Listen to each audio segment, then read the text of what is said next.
Olá, eu sou Antônio Tabet, este aqui é o Alt Tabet e você certamente conhece meu convidado. Se você consumiu jornalismo neste país nos últimos 40 anos, certamente já assistiu alguma reportagem assinada por ele. Ele falou com muita gente importante ao longo da carreira. 40 anos, gente, imagina, viu de tudo. Foram 4 Olimpíadas, 8 Copas do Mundo, Papa Ernesto Palha. Opa, muito obrigado. Prazer te receber aqui. Obrigado pelo convite. O prazer é meu, o privilégio. Tá diante de um ídolo não é todo dia, não. Um cara que eu admiro. Sério? Profissionalmente, Aí, ó, chupa Brasil. Aí, ó, Ernesto Palha conhece o Papa e é meu fã. E eu sou seu fã também. Opa, obrigado. Ernesto, você é um cara que fez sua carreira, óbvio, são reportagens muito diferentes umas das outras, mas você também é um cara que entrevistou muita gente importante e você estava sempre nesse papel que eu estou fazendo aqui agora. E agora você... Mais ou menos, né? Quer dizer, fiz muita coisa de estúdio também, mas principalmente na rua, né? Sim. Aquela velha coisa máxima de que o lugar de repórter era na rua. E eu era repórter, fui repórter durante 43 anos e 10 meses na Globo, e mais uns 2 meses e meio na Jovem Pan, na Rádio Jovem Pan, lá no comecinho. Então essa é a minha experiência, né? Arredonda 44 anos. Mas eu tenho visto você dando muita entrevista também agora. Uhum. Você se sente mais livre para isso também, né? Sim. Porque a Globo, obviamente, tinha cheia de regras e coisa e tal, e travava um bocado isso. E hoje eu tenho o prazer de poder aceitar os convites, né? Você se sente melhor aonde? Entrevistando ou sendo entrevistado? Entrevistando, né? Esse é o meu ramo, né? Digamos assim. Mas eu adoro falar, cara. Adoro contar história. Acho que o meu ramo, na verdade, é contar histórias. E isso é muito divertido, é muito legal. Eu sou um cara curioso e eu sempre procurei maneiras originais de contar as minhas histórias, porque senão ia ficar chato para mim mesmo. Né? Imagina para quem está assistindo. Né? Então, se tem uma marca no meu trabalho, é um pouco isso, de tentar ver as coisas por um ângulo interessante, né, e tentar reproduzi-las contando para o público de uma maneira igualmente interessante, pelo menos do que eu imagino. Né? Eu tenho visto também você fazendo muita matéria, porque assim, eu tenho 50 anos. Uhum. E você falou, arredondando, são 44 anos de carreira. Pois é. Então, desde os Agora você vem com aquela história que eu cresci assistindo você. Não, nem vou falar. Mas eu cresci assistindo você. Mais ou menos isso. E aí eu lembro muito de você, assim, você foi correspondente em Londres, eu lembro de você entrevistando pessoas importantes e relevantes, e eu comecei a ver você também, eu não sei se é uma impressão minha, porque pode ser uma impressão minha, mas eu vi você começando a fazer aquelas matérias assim, do tipo, eu tô aqui agora num lugar hiper remoto no Alasca, e tá caindo aqui, ó, o vulcão vai entrar em erupção agora, olha o terremoto, veja um tsunami. Olha, o que eu, ultimamente, assim, depois que eu saí da Globo, lá se vão 2 anos, onde eu passei 4 décadas maravilhosas, construí minha carreira, minha vida, minha família, inclusive, né? Sim. E fiz o meu patrimônio, legal, tudo ótimo, né? Tenho excelentes memórias da TV Globo e foi uma fase muito importante. Agora eu estou fazendo outras coisas, mais na área do documentário, que é muito bacana. Sim. Então, o primeiro, logo que eu saí da Globo, com o apoio da própria Globo, fiz para o Globoplay eu revisitei uma aldeia esquimó, como a gente diz, mas que na verdade é o povo inuí, do extremo noroeste da Groenlândia. O lugar mais ao norte do planeta que tem uma comunidade que realmente habita o lugar. Uhum. Você encontra base de pesquisa, base militar, por aqui, por ali, mas um lugar onde as pessoas escolheram para morar é esse. É o mais ao norte do planeta. E chama-se Kaanak. Não tem nada a ver com Karnak lá do Egito bíblico, mas é Kaanak. Né? Provavelmente a pronúncia não é essa, mas o meu inuí também é enferrujado. Não fez inuí. Não fiz inuí. E aí eu já tinha ido lá 2 vezes, em 1995, voltei em 2007. Aí quando eu saí da Globo, eles gentilmente me perguntaram, o que você gostaria de fazer? Eu falei, eu gostaria de voltar lá, quero ver como é que tá, porque esses caras, com saudade. Eles são sentinelas avançadas da mudança climática. É verdade. Né? Porque a gente pensa assim, lá não muda nada, lá tá frio o tempo inteiro, é gelado, é branco e tal, muda. Muda porque lá, segundo os especialistas, né, que a gente sempre cita, o ritmo do aquecimento global, por exemplo, é 3 vezes maior do que no resto do planeta. Olha. Né? Porque eles têm lá, enquanto o resto do planeta está aí 1,5 grau acima da média, né, mais antiga, eles estão na faixa dos 4,5. Então, para eles, a coisa está indo muito mais depressa. E eles são muito mais dependentes da natureza do que nós. Sim. A gente está aqui no ar-condicionado gelado, enquanto lá fora, em São Paulo, está 32 graus. Né? Mas eles não, eles lá são muito mais, vamos dizer, ligados ao natural, né? Nos dois sentidos. Então, assim, é um impacto incrível, né? Visualmente e comportamentalmente. Né? Fazer xixi num acampamento no gelo é algo assim, mais desafiante mesmo. Por né? que, Ernesto? Porque faz um frio miserável. Já sai em cubo. Já sai em já cubo, chega quer frozen. dizer, já é difícil você convencer ali o amigo a colaborar, né? Vamos mijar? Ele fala, não tô afim. Hoje não, Ernesto. Sumiu. Cadê isso? Sumiu. Sumiu. Né? E o número 2, então? Aí é complicado. Aí A ideia é que é aquele esquibomzinho, aquele que vem na caixinha. Meu Deus Alô, do que bom. Ó, Ernesto, na categoria perrengues que você já passou, Kanak está no topo ou, por exemplo, a história das tempestades? É importante, hein? Kanak é importante. Agora, tem uma coisa, eu durante 4 anos fiz uma série que foi uma coisa inovadora, né? Que foi uma espécie de minissérie jornalística, né? Que normalmente a Globo tem aquele padrão de criar um programa que é regular, é semanal, mensal, seja o que for, mas está sempre no ar. O Globomar teve 4 temporadas. Já começava, né, um esforço para se apropriar da linguagem do streaming. Né? O streaming está fazendo sucesso, vamos falar que o nosso é temporada. Então vamos lá. E aí a gente fazia umas temporadas, 4 anos seguidos, com o Globomar, que, como sugere o nome, né, era todo focado no mar. A gente pegava um barco em algum lugar do Brasil ou do mundo nas últimas temporadas, que a gente começou a viajar, passava lá uma semana, 5 dias, 10 dias, dependendo da situação, gravando tudo o que acontecia.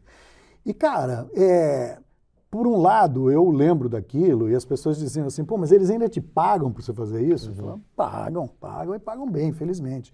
Né? Porque era como se as pessoas associam muito, você vai passear de barco, você vai andar no mar. Não é exatamente assim. Não né? é bem assim. Não é uma lancha em Angra, assim. né? Não é mesmo. É assim, você pega o perrengue, você pega o barco chacoalhando o tempo inteiro. Você já esteve perto de morrer em alguma situação dessa? Olha, lá no comecinho, eu não sou candidato a herói e acho que jornalista não deve ser herói. Ele está lá para contar história e reportar. E como dizia Assis Chateaubriand, o Joel Silveira, o primeiro correspondente de guerra brasileiro, lá atrás, na Segunda Guerra Mundial, quando Assis Chateaubriand mandou o Joel Silveira para frente de batalha, disse assim, o senhor não me morra. Né? Então, porque é isso mesmo, sabe? Herói morto não serve, infelizmente, não adianta. Então, eu procurei, exato, eu procurei não me expor a minha vida toda, mesmo quando eu fui cobrir algumas situações de conflito, eu sempre, vamos com calma, porque a minha função aqui é me manter vivo para poder cumprir o meu dever. Muito bem, a gente estava... Mas um dia, naquela empolgação do começo da carreira, a gente estava perseguindo teve uma rebelião na casa de detenção de triste memória, que depois foi até demolida, hoje é um parque estadual, acho que estadual, aqui em São Paulo. E lá tinha a casa de detenção, vivia tendo rebeliões, e do lado era penitenciário do Estado, um complexo penitenciário gigantesco, quadras e quadras de pavilhões e lugar de cenário de coisas horrorosas e tal. E lá pelas tantas houve uma rebelião. Uma rebelião, os presos conseguiram chegar à sala do diretor, botaram o diretor e mais meia dúzia de dirigentes ali dentro de um carro e exigiram sair levando os reféns com eles, sair da prisão. E isso foi concedido, porque era isso ou morria todo mundo, e os caras saíram correndo e a polícia colada atrás deles e nós colados atrás da polícia. Sim. Numa coisa completamente maluca, né? Quer dizer, hoje eu pensaria 10 vezes antes de fazer isso. Mas naquela empolgação a gente saiu perseguindo, os caras entraram na contramão, na marginal do Pinheiro, do Tietê, imagina. Aí foram parar do outro lado, na freguesia do Ó, uma região cheia de curvas e tudo mais, e em algum momento a gente chegou um pouquinho depois, tinha acabado o carro dos reféns e dos fugitivos, tinha acabado de bater num poste, a polícia tinha descido por um lado, os caras tinham descido do outro, estavam trocando tiro. E você ali? E eu ali. Dali chegamos e falamos, vamos filmar isso aqui. Poxa vida, um negócio super empolgante, tal. Vamos lá, no calor da luta. E na época, a câmera era uma câmera grande, pesada, que tinha um cabo ligado num aparelho lá, um gravador, um VT, né? E aí, quando a gente chegou, estava câmera sentado no banco da frente, da Veraneio, na época, Veraneio, Chevrolet, e no banco de trás estava o técnico com o VT, e o cabo ligando os dois. Quando eles chegaram, a gente chegou e falou, vamos descer, vamos gravar, não sei o quê, papapá. E até para a gente se proteger um pouco mais, né, porque estávamos muito expostos dentro da Veraneio, os caras soltaram os cabos, cada um soltou seu final do cabo. O câmera foi para um lado, o cara do VT para o outro, e o cabo ficou no carro. E quando a gente chegou do outro lado da rua, eu perguntei, estamos gravando. Ih, caceta, cadê o cabo múltiplo? Que era o nome desse cabo. Ou seja, vocês iam morrer por nada. Por nada. Aí eu voltei puto da vida. Eu voltei, atravessei a rua, sabe, no meio do tiroteio, assim... E você não estava com colete, capacete, nada? Que nada. Nessa época ninguém tinha essas coisas. Fui lá, peguei o cabo, falei, tá aqui, ó, grava esta merda. Mas hoje eu penso, que animal, que imbecil, que irresponsável. Eu tinha 20 anos de idade, 21, sei lá. Comecei muito cedo na Globo, né? Eu não tinha... Estava entrando no 3º ano de faculdade. Nesses 44 anos, quem você mais gostou de entrevistar? Quem foi a pessoa que você viu e falou assim, que sujeito ou que pessoa incrível? Pessoas admiráveis, assim, né? Olha, eu entrevistei o Kofi Annan e aprendi com ele uma interessante lição. Uma das exigências era o então secretário-geral das Nações Unidas, com autoridade mundial, né, na política, no cenário internacional. E ele falou assim, não quero ninguém atrás da câmera, além do fotógrafo, cinegrafista e tal. Eu falei, por quê? Porque isso me distrai. E o que eu falo aqui, eu falo em nome das Nações Unidas. Eu posso provocar um conflito com a palavra mal escolhida. Eu não quero ninguém mais aqui atrás. Tchau. Não quero. Além dos câmeras aqui. Mas é um fenômeno. Isso foi uma lição, assim, pra mim, entendeu? Então, eu tenho um macete melhor que esse. Eu tiro os óculos. Pronto. Eu não enxergo ninguém. Ninguém. Pode ter escuridão. 50 pessoas aqui dançando hula-hula. Pois é. Nuas, eu não tô nem Pois é. Mas, enfim, você imagina um ator pornô como é que sofre. Mas, enfim. Sabe, outra pessoa que também eu fiz uma entrevista que me tocou muito e que depois foi muito chato, e eu vou explicar por quê, era a Cora Coralina. Cora Coralina, grande poetisa goiana, já estava no fim da vida, eu a entrevistei, gravamos longamente com essa senhora que abria a boca e soltava poesia. Ela era uma coisa. E aí eu fiquei ali embasbacado com aquela senhora e voltamos com aquele material, gravamos, botamos no ar 3 minutos. Eu tinha mais de meia hora de gravação, o que era bastante para aquela época, né? Porque hoje em dia você tem um cartãozinho de memória desse tamanho que você passa horas conversando e tal. Na época tinha fita, tinha que trocar fita, e mesmo assim a gente conseguiu gravar mais de meia hora, quase 40 minutos, que eram 2 fitas de Ulmatic, um negócio do passado. Aí... Cora Coralina, 3 meses depois, morre. E a família da Cora Coralina sabia que a última grande entrevista que ela havia dado era para mim. Entendi. E veio atrás da gente. Só que tinham apagado o material bruto. Ah, que pena. Porque tinha ali um livro, ou 2, ou 3, né? Nossa. Mas assim, na época, com a tecnologia, uma TIC, que era uma fita, parecia um tijolo, desse tamanho, você tinha poucas, eram todas importadas, eram muita caríssimas. Coisa foi perdida, né? E aí você tinha que regravar, gravar em cima do né? outro, e gravava quantas vezes fosse possível. Tal. Então essa é uma coisa que eu lamentei, vamos dizer assim, depois de uma entrevista que me deu muita satisfação. Né? Ô Ernesto, como é que é a vida de um correspondente, hein? Porque, assim, para quem vê de fora, acha que, assim, caramba, o cara até outro dia era repórter do Jornal Nacional e agora ele é correspondente em Tóquio, em Nova York. Parece que o cara foi para uma vida de glamour. Olha, ganha mais. É uma chance. Não, normalmente ganha até menos. Né? É mesmo? Porque você vai para esses lugares, não é que você leve o seu salário. Né? Você vai pelo salário do lugar ali, né? Tá. Então, assim, e que é um salário que é adequado à realidade local. Eu vou te contar que no primeiro ano, no distante ano do senhor, de 1986, eu cheguei a Londres, estávamos eu, minha ex-mulher, meu filho mais velho, tinha 11 meses de idade, fez um ano lá, e eu ganhava um salário normal do escritório da Globo, que tinha 4 repórteres na época. Isso lá aqui ou lá? Lá. Eu cheguei lá ganhando salário de lá. De lá. Que é uma empresa montada pela Globo lá. Isso é assim que funciona. Né? Você vai estar num outro país, você tem que criar uma estrutura de pessoa jurídica local. E aí eu cheguei lá, só que naquele ano tinha acabado de mudar uma legislação inglesa que cobrava impostos, antigamente, só sobre metade do salário do trabalhador que trabalhasse para uma empresa estrangeira. Né? Porque eles pressupunham que você já pagasse imposto na origem, então não precisava pagar 100% de imposto. Então, assim, você ganha, lá o imposto era alto, era 38% na fonte, uma tacada, né? E você pagava, então, 19%. Mas eu cheguei e já tinha acabado de mudar isso. Então, todo mundo pagava metade do imposto, eu pagava 100% de imposto. Que delícia. E a gente ganhava em dólar. Legal ganhar em dólar, né?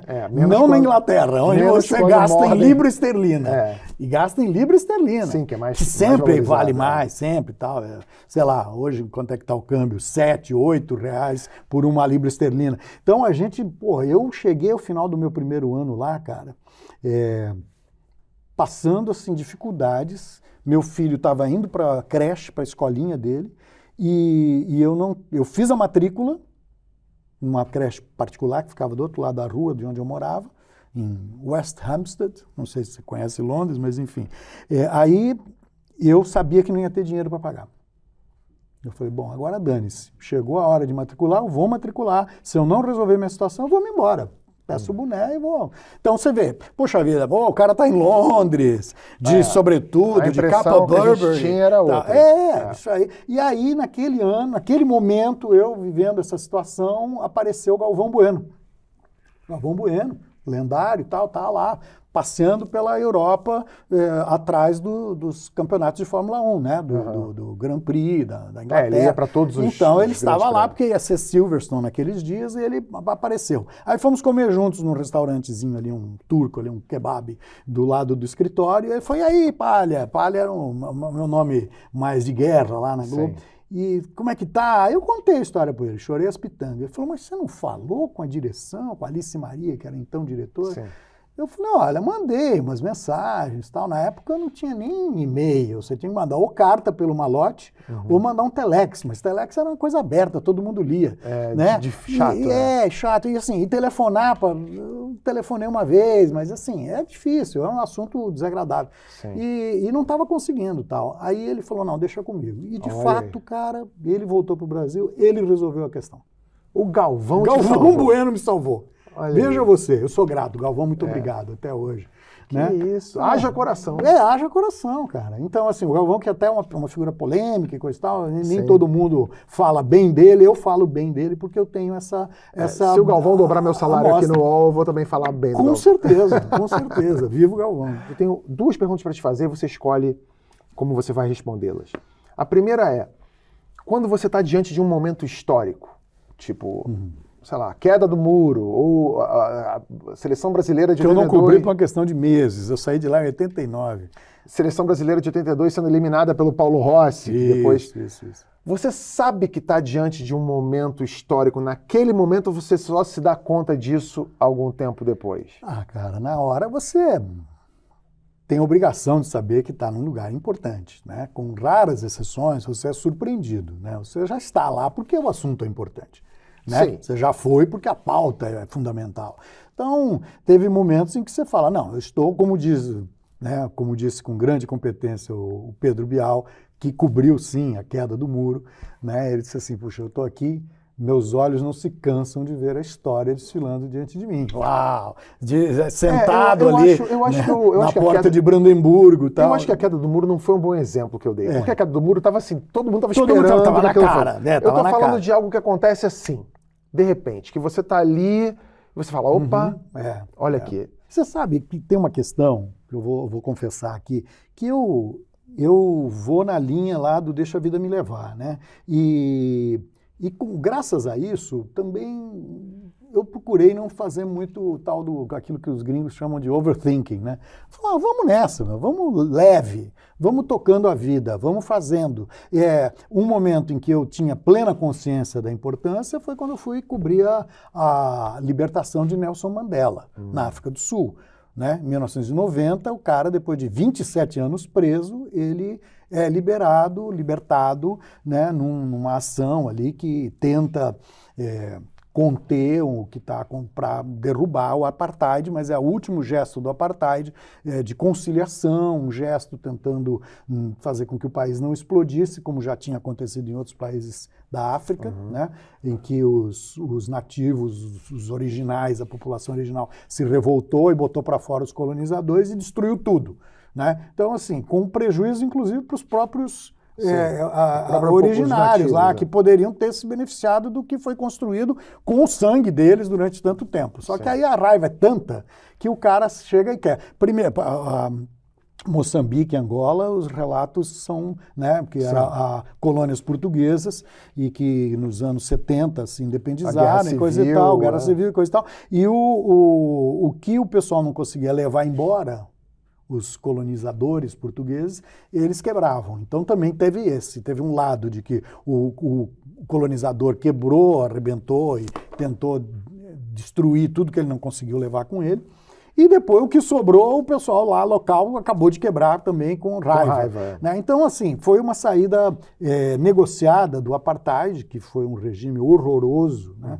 Condenável sob qualquer ponto de vista, mas que eles conseguiram, de alguma forma, coordenar ali, libertando Nelson Mandela, libertando outras lideranças do Congresso Nacional Africano, que era o partido dele, tal, que estava estava proibido, né, e clandestino, fazia décadas. Ali você vê Nelson Mandela saindo da cadeia, né, fazendo gesto, coisa e tal, você fala, pô, agora isso aqui é história. Isso aqui eu tô aqui vendo história mesmo. Né? A outra pergunta que eu ia te fazer, e era duas em uma, acabou sendo uma em uma, o jornalismo é imparcial? O jornalismo da Globo é imparcial? Nunca ninguém... Eu estou falando isso porque a gente vive esse momento de polarização aqui no Brasil e as pessoas sempre falam... assim, eu pessoalmente acho o jornalismo da Globo muito bom. Acho que é muito competente. Mas é aquela coisa, se o jornalismo da Globo faz uma matéria criticando o político de direita, fala, esses comunistas da Globo, sei lá o quê. Claro. Se o jornalismo da Globo faz uma matéria criticando algum político de esquerda, vem alguém e fala, olha aí, comprados, Globo da ditadura, Globo que financiou a ditadura militar no Brasil. Eu quero saber se é de fato imparcial e se você em algum momento já recebeu algum tipo de recado. Assim, não fala sobre isso, isso aqui deixa, sossega. Não, acho que... Porque, olha, depois a coisa é muito mais sofisticada. Óbvio, você tem uma linha editorial. Qualquer veículo de comunicação tem sua direção. A direção que conversa com o dono, com o proprietário, com o patrão, chame como quiser, os acionistas e coisa e tal. Então, os acionistas dizem, olha, nós queremos um jornalismo nessa linha. Né? A gente apoia ou a gente não apoia, a gente critica quem tiver que criticar, ou a gente tem a simpatia por determinada linha e coisa e tal. A Globo, lá do começo, tinha simpatia aberta pela ditadura militar, apoiou mesmo. Tanto que a própria Globo, depois da morte do Dr. Roberto Marinho, fez uma autocrítica. Faz um meia-culpa. Faz um meia-culpa. Então não sou eu que estou falando. Isso aí a própria organização chegou e disse assim, nós apoiamos a ditadura em determinado momento, hoje sabemos que foi uma decisão equivocada. Maravilha. A Folha de São Paulo também financiou a Operação Bandeirantes, né? A UBAN. Então, assim, e não foi a única, né? Muitas empresas Sim. de comunicação ou de outras áreas de indústria, Brastemp, Volkswagen, enfim. Uma empresa, voltando para a empresa de comunicação, então já tem ali uma direção que tem ali suas avaliações, né? Você diz, olha, chegou um assunto que é incômodo para a empresa, não me surpreende que ela deixe de lado, né? Tudo que eu saí para fazer na rua, nunca fui censurado, né? Tinha orientação, dizia assim, olha, vamos conversar com o Tabet, vamos perguntar para ele sobre as origens libanesas da família dele e tal, não sei o quê. Olha lá, esquece o lado do Porta dos Fundos, porque a gente não quer falar disso. Sei lá, né? Isso existe, existe. Olha, jornalismo é imparcial? Jornalistas, seres humanos são imparciais? É difícil. É difícil, é um treino. É um treino. Se a gente pega, fazer um experimento, pega 10 pessoas, fala para elas abrirem aquela porta, entrarem aqui, olharem por 10 segundos e saírem e fazerem um relato. Eu te garanto que vamos ter talvez 10 relatos diferentes, né? E todos serão verdadeiros. Porque em 10 segundos, olhou e falou assim, eu vi dois caras meio carecas, uma tela no fim da coisa, e aí eu tive que sair. Aí o outro fala, não, eu vi ali umas câmeras, tal, não sei o que. Tudo isso é verdade, tudo isso compõe o quadro, mas nem sempre você tem o mosaico completo, né? E aí, o jornalista profissional, e é isso que nos diferencia do influencer digital, do cara que, tem um público maravilhoso através das redes sociais, mas ele não tem compromisso com algum grau de isenção. Existem técnicas jornalistas que lidam com essa questão, essa dificuldade do ser humano não ser imparcial, né? O que me torna, vamos dizer, parcial é a minha vivência, minha formação, né? O fato do meu pai ter vindo da Itália em 1957, né? Se eu entrar para cobrir uma história que envolva italianos, eu vou ter uma visão diferente do cara que não tem nada a ver com isso, né? Então, assim, é humano. Mas existem ferramentas profissionais, um treinamento profissional que te ensina a contornar isso, ouvindo o outro lado, ouvindo todos os lados de uma questão, né? Agora, para tudo isso você precisa de tempo. Às vezes a situação não permite, às vezes a empresa está com outras prioridades. Então, assim, é um desafio, mas eu acho que os jornalistas tentam ser isentos, tentam ser justos. Mas, assim, não espere que um ser humano seja completamente imparcial. É muito difícil, né? Juízes julgam com base em quê? Né? Com a lei, mas a lei é interpretada, né? E aí é a cabeça do cara. Né? Tem um cara que é conservador, tem um cara que é mais à esquerda, tem um cara que é mais à direita. Enfim. Essa era da Globo de contratos fixos para jornalistas, gente que ganhava até uns salários muito bons, inclusive para atores, aconteceu. Essa era aparentemente acabou. Sim. A gente tem visto que agora cortou e é o freela, né? Vem aqui, faz um negócio e tal. Você acha isso bom ou ruim? Isso aumentou a sua liberdade? Você se vê hoje diante de cenários que você não via antes, dependendo de alguém, você está mais autoral? Como é que tá isso para você, Ernesto? Bom, eu saí da Globo 2 anos atrás, deixando portas abertas, né? Deixando amigos, inclusive na direção, quer dizer, não tenho problema nenhum com a Globo. A Globo também não tinha problema nenhum comigo, a não ser aritmética. Né? Foi isso que me foi dito. Olha, na sua função, nós estamos baixando a bola. Né? E eu, com 40 anos de bola de neve, imagine. Sim. Felizmente graças ao meu trabalho também, mas eu felizmente consegui chegar ao final da minha carreira na Globo com um salário muito bom. O que foi minha alegria por muito tempo e no final foi o motivo pelo qual eu tive que ser saído. Tranquilo, sem problema, no hard feelings, né? Eu tô assim, o FGTS de você boa. Comprou a Groenlândia, você comprou o Canac. Nos últimos aninhos que eu voltei a ser CLT, né? Porque antes nós tínhamos, durante muito tempo, sido pessoas jurídicas, numa relação que até, segundo a justiça, as instâncias mais altas da justiça brasileira, é absolutamente irregular, não tem problema. Sim. Né? Mas a pessoa jurídica não tem fundo de garantia. Então, só nos últimos 3 anos, mas só os últimos 3 anos já deu para deu uma alegria. Dar uma alegriazinha. Então, assim, não foi minha escolha sair. Né? Isso é uma coisa que ficou bem clara à época. Mas é um novo momento da empresa e de um modelo de negócios que cá entre nós, quem é que para na frente de um aparelho de televisão para assistir como antigamente? É muito menor o público que faz isso. Hoje o público, ele vai ao streaming, ele está acostumado a video on demand, ele vai lá e pede o que ele quer ver. Eu quero ver tal coisa, eu não quero ver o que você está me mostrando. E não vou engolir o comercial que você está me empurrando no intervalo comercial, né, dos 2 plim-plims. Não, isso muda o modelo de negócios.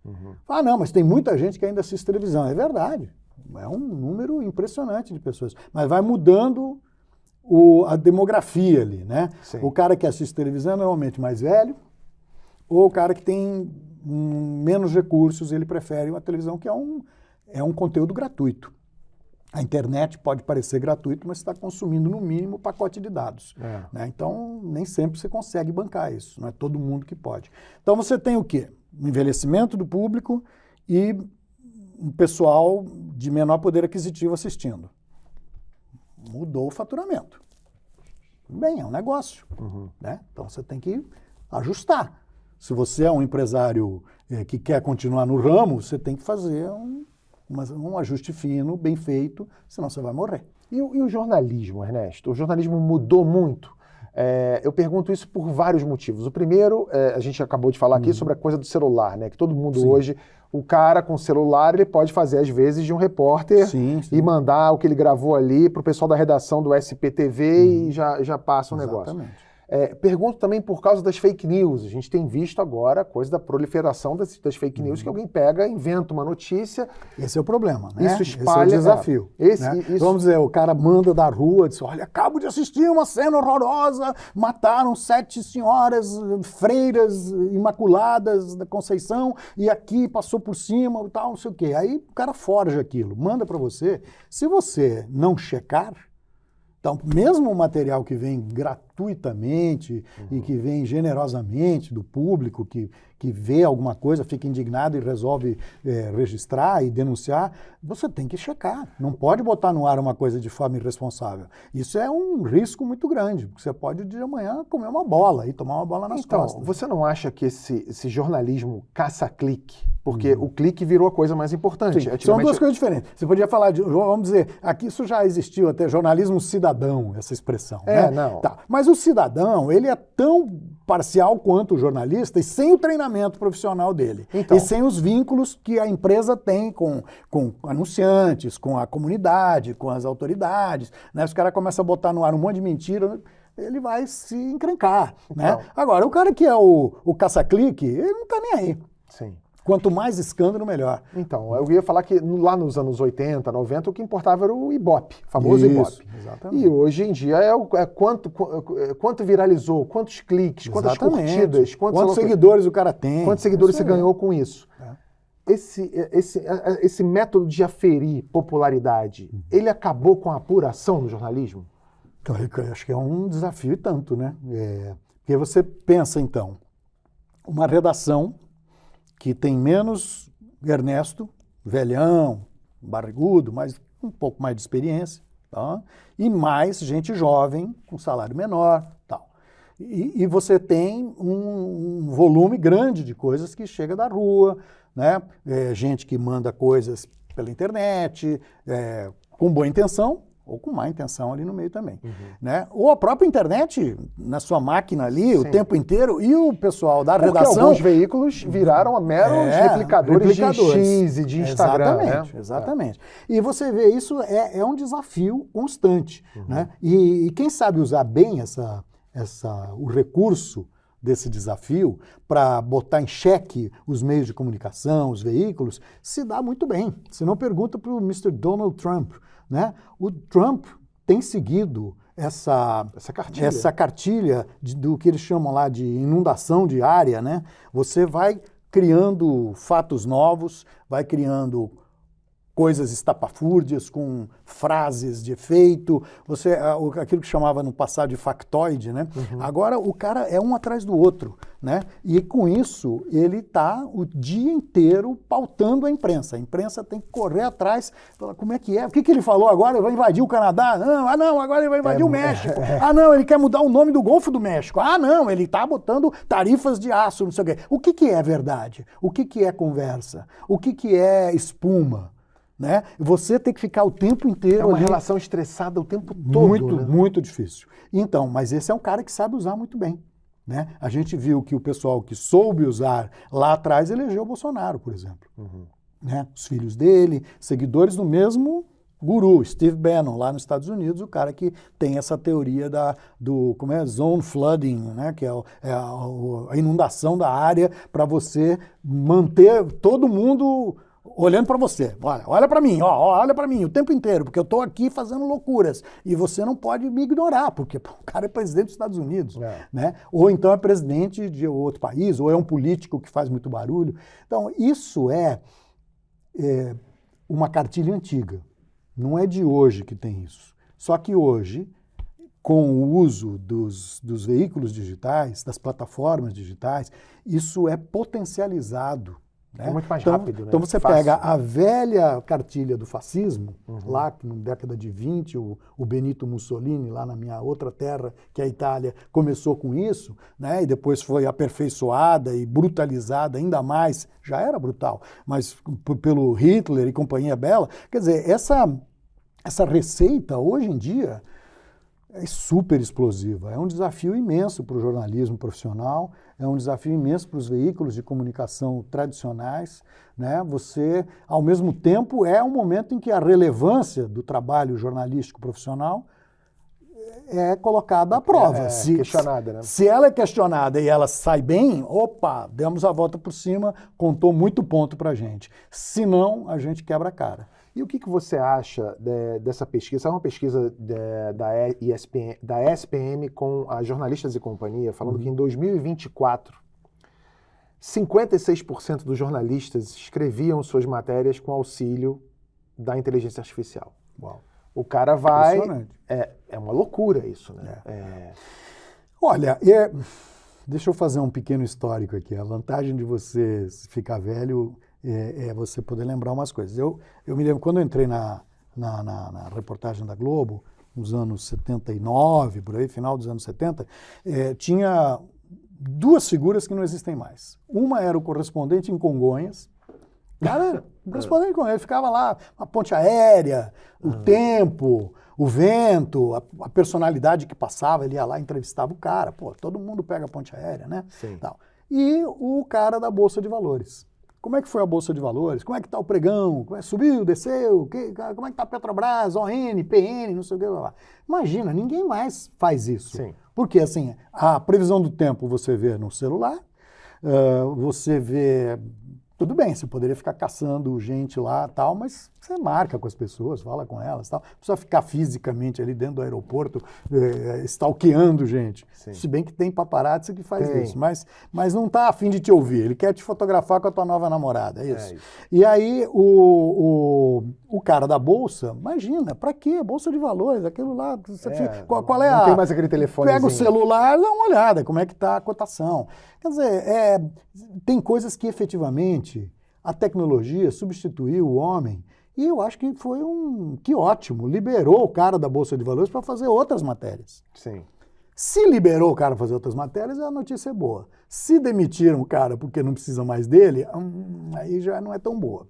Mas é assim, é a vida. Né? O cara que era o foguista da máquina a vapor, quando chegou a máquina elétrica, esse cara perdeu o emprego.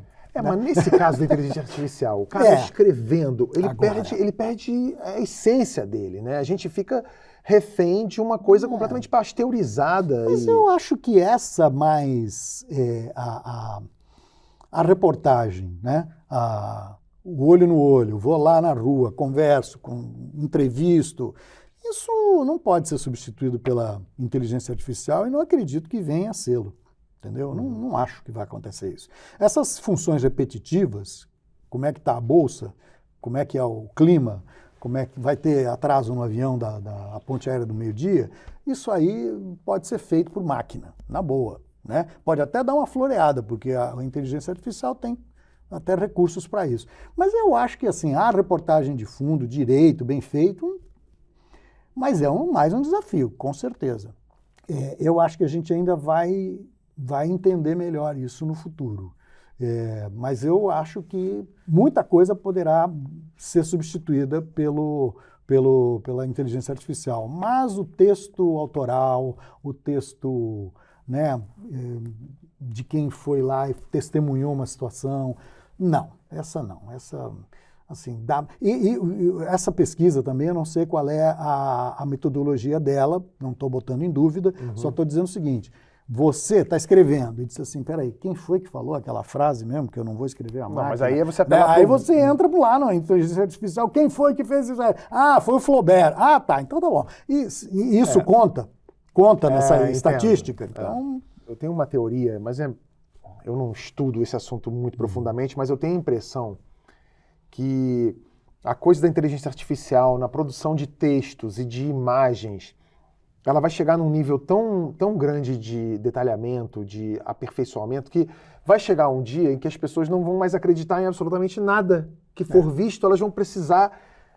de uma inteligência artificial para dizer se aquilo foi gerado por inteligência artificial ou por um ser humano. Elas vão precisar de um ser humano. No limite vai dar isso. Volta. Cara, eu tive em dezembro agora, bom, a minha mais recente encarnação é a de documentarista, né? Quer dizer, eu estou participando de documentários, já fiz esse da Groenlândia, está no Globoplay, assistam. Eu não ganho nada com isso, a não ser a satisfação de saber que a mensagem que eu produzi está sendo levada adiante. Então, por favor, me sinto à vontade para usar a sua plataforma para fazer essa pequena propaganda. Mas depois eu fiz, agora em outubro também, estive na Amazônia fazendo um documentário que deverá ir completo ao ar mais para o fim do ano, no History Channel, que é sobre... É o Caça-Tempestades. Esse é o formato que a gente encontrou para falar de um tema que é a mudança climática global na Amazônia, seu impacto sobre as tempestades na Amazônia. Então a gente fez com aquele formato de vamos caçar as tempestades. Ficou divertido, entrou um pedaço aqui no Fantástico, mas que é também outro jeito de fazer. Você vê, você produz um negócio... olhando para o History Channel, mas aí vai na Globo, coloca no ar também um pedaço. É um negócio completamente diferente. Eu nunca vivi isso. Inimaginável nos anos 80, completamente, né? Completamente. Mas hoje em dia, assim, a vontade que a Globo tinha, por exemplo, por que ela contratava as pessoas na arte, na dramaturgia e tal, ou no jornalismo, com contratos fechados, duração de 5 anos, tal, porque ela queria exclusividade. Né? E pagava por isso. Hoje em dia ela não está mais disposta a pagar. Então, tudo bem. Se você já fez um negócio para o History Channel ou para não sei quem, bom, Globoplay talvez não veja problema nisso, então Sim. Vamos lá, vamos acomodar. Né? Mas dezembro de 2024 houve um congresso de documentaristas em Marrakech. Lá fui eu. Para lá de Marrakech. Era mesmo para lá, um pouquinho depois do aeroporto, que tinha um hotel então? Ali. Eu fui. E pô, sabe que um dos temas era justamente inteligência artificial? Por quê? Porque os caras estão vendo, assim, por que eu preciso ficar 2 anos na selva para filmar aquele comportamento do macaco bonobo tão exótico, que só ele faz isso, não sei o quê, quando eu posso pegar para uma máquina ali e dizer, gere uma imagem deste macaco, que eu filmo na natureza, mas que eu não consegui filmar aquele comportamento. Então faz ele fazer tal coisa, porque isso aí eu não tenho. E aí, pode? Mas esse exemplo é maravilhoso, porque seria muito mais legal ele dizer, isso aqui nunca conseguiram registrar. Então a gente está mostrando aqui uma simulação. Isso. Porque aí ele diz, então, olha, acontece, nunca foi registrado, a gente deve imagina acontecer que mais ou menos assim. Então, transparência. Transparência é a regra do jogo. Né? E o jornalismo tem que ter transparência no último. Né? Então, talvez seja essa a nossa salvação. Ética e transparência. A gente poder falar para o público, dizendo, olha, meu amigo, até aqui o que você assistiu, a gente filmou ali na rua. Daqui para frente é uma simulação. É uma coisa tão antiga, né? Os Estados Unidos, eles não deixam entrar câmera em tribunal, a não ser alguns lá que são bem cinematográficos. Não sei se você já viu isso nos Estados Aqueles Unidos, na desenhos. Inglaterra, eles desenham. Manda um desenhista, o cara fica desenhando ali e tal. Aí quando eles vão cobrir de imagens, né, aquele texto que o cara falou, não, porque a defesa disse tal coisa, a promotoria disse aquilo outro, aí o juiz, blá, blá, eles botam aqueles desenhinhos à mão, que eles fazem assim, abertamente, não vou dizer mal feito, mas é uma interpretação artística. E é um sketch ali, como é que chama? É um rascunho. Eles precisam fazer rápido porque o cara tá ali, exatamente, né? O cara tá lá dentro. E o cara tá mandando aquelas folhas de papel. Então, isso poderia se dizer, mas você está mentindo para o seu público? Você não filmou essa cena? Não, Então, não sei. Eu acho que o próximo desenho à mão será feito pela inteligência artificial. Cabe ao veículo, ao jornalista, aos meios de comunicação, ser transparente. Ser transparente. Uma transparência que não é muito comum em você é em relação à sua vida pessoal. Você parece que não gosta de expor muito sua vida. Não vejo, eu sou bem old school nesse sentido. Eu tenho duas perguntas para te fazer nesse sentido. Faça. A primeira, isso é verdade? E a segunda, qual é a sua posição sexual favorita? Para mim, a minha melhor posição sexual, deixa eu ver, gostosa, assim, uma posição sexual gostosa, relaxada, engajada é bom. Mas é verdade, eu sou de uma época, assim, eu sou casado com a Sandra Nemberg, não sei se você sabe. Já ouvi falar. Mas, e nós, duas figuras públicas, né? Ela muito mais do que eu até, e ainda mais hoje, porque ela continua na televisão, então tem muito mais projeção.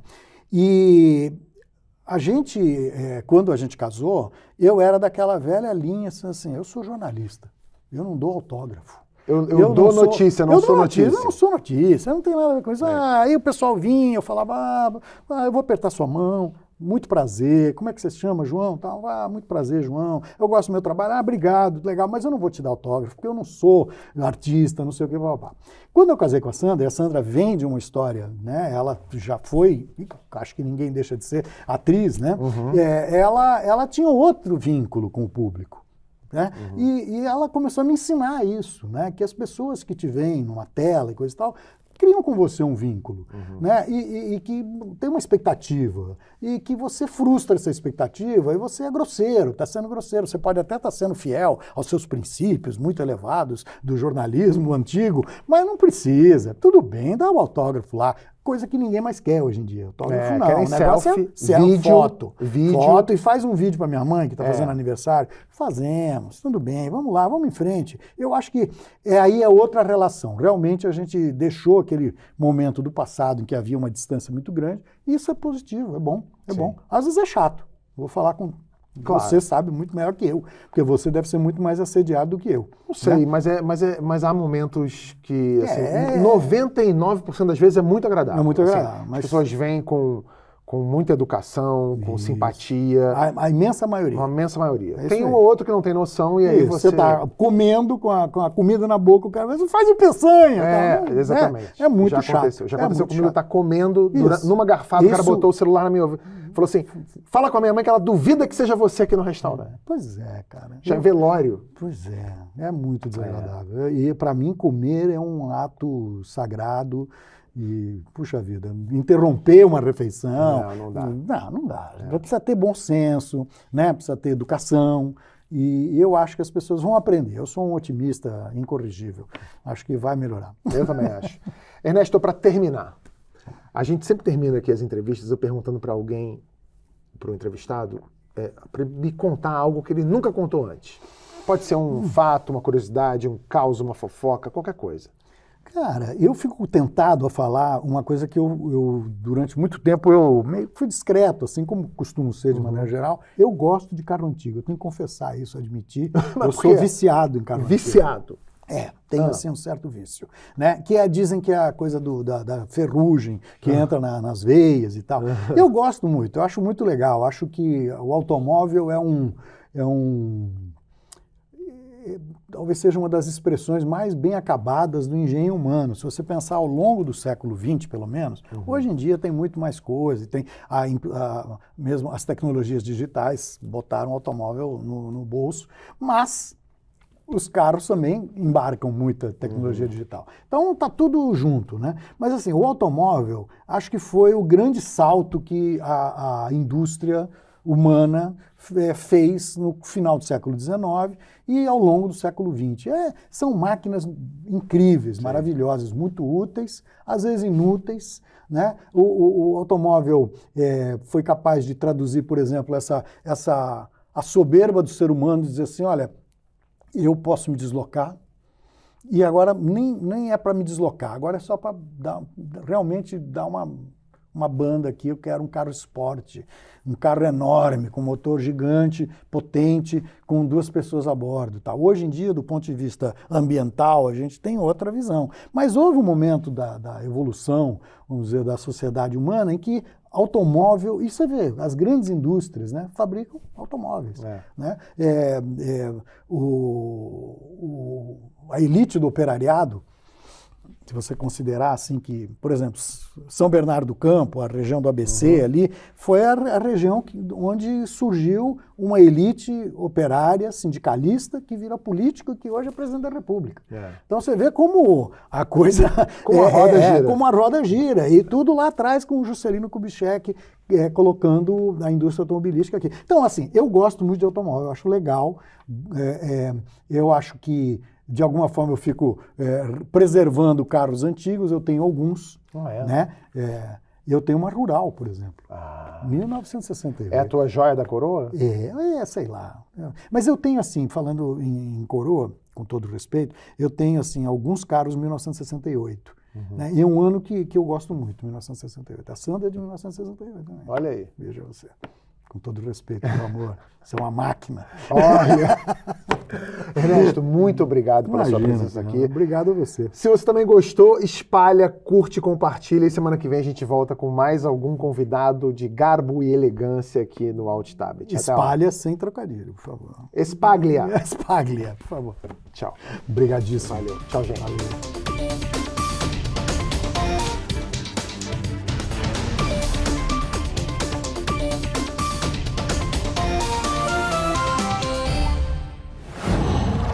Qual?